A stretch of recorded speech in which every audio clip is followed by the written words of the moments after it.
Hi குட்டீஸ். வீட்டு விலங்குகள் பத்தி தெரிஞ்சுக்கலாமா? நாய்,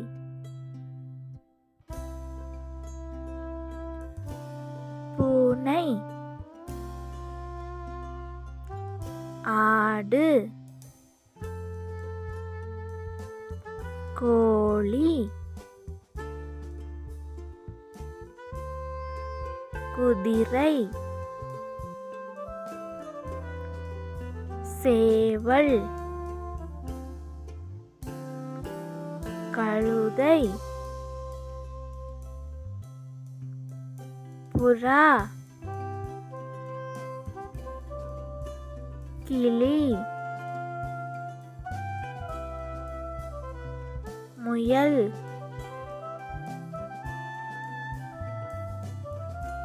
வான்கோழி, வாத்து, பன்றி. Subscribe